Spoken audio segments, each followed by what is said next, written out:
કડછ ગામે વૃદ્ધા પર ડાકણ હોવાની શંકા રાખી કૌટુંબિક જેઠે લાકડાના ઘોડિયાના પાયા વડે હુમલો કરતા પોલીસ ફરિયાદ નોંધાઈ છે।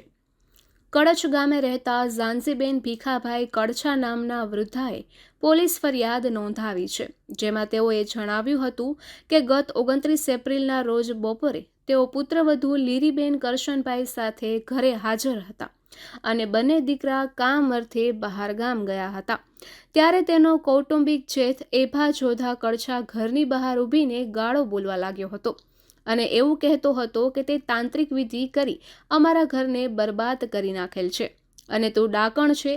તેથી ઝાંઝીબહેને ઘરની બહાર નીકળીને તેને ગાળો બોલવાની ના પાડતા એભા ઉશ્કેરાઈ ગયો હતો અને ફળિયામાં પડેલ લાકડાના ઘોડિયાનો પાયો લઈને ઝાંઝીબેનને કપાળના ભાગે મારી દેતા તેઓ પડી ગયા હતા।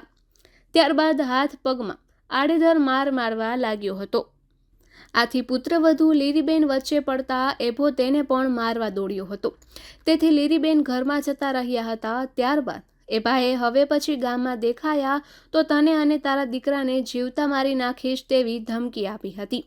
ઝાંઝીબેનને લોહી નીકળવા લાગતા લીરીબેને તેઓને સારવાર માટે પોરબંદરની સરકારી હોસ્પિટલે ખસેડ્યા હતા, જ્યાં તેમને ફ્રેક્ચર સહિતની ઈજાઓ હોવાથી 6 દિવસ સુધી સારવાર અપાઈ હતી અને રજા આપી દેતા ઝાંઝીબેન પુત્રવધુ લીરીબેનના પિયરીએ ઝાંખર ગામના પાટિયા પાસે આવેલ હોટેલે જતા રહ્યા હતા અને ત્યાં તેમને અચાનક ફરી દુખાવો ઉપડતા જામખંભાળિયાની સરકારી હોસ્પિટલના ઇમરજન્સી વોર્ડમાં દાખલ કર્યા છે અને અંતે તેણે કૌટુંબિક જેઠ એભા વિરુદ્ધ ફરિયાદ નોંધાવતા પોલીસે વધુ તપાસ હાથ ધરી છે। નિપુલ પોપટ, પોરબંદર ટાઈમ્સ। ઝાંઝીબેન ભીખા કડછા મારો કુટુંબી જેઠ થાય એની આવે ને ભાવે કયું કે તું ડાયકણી છે, તું મેલી વિદ્યા કરી અમારા ઘર માથે। મારી વળી ધૂણે કહી દીધું કે ઝાંઝી ભીષણ ડાયકણી છે એટલી મારું તી બરબાદ કીધું અને તું એ હાથે મારવી આવે ને પભાર મારા માથામાં ધોકો માર્યો એટલે હું પડે ગઈ। પડે ગયા પછી મને આખા શરીરમાં એની ઢોર માર માર્યા।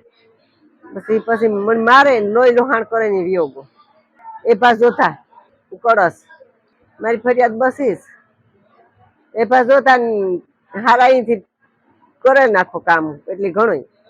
બીજા તમારા કુટુંબી ભાઈઓ છે એટલે કઈ અમારે બીજું એનું તો કઈ હોય નહીં।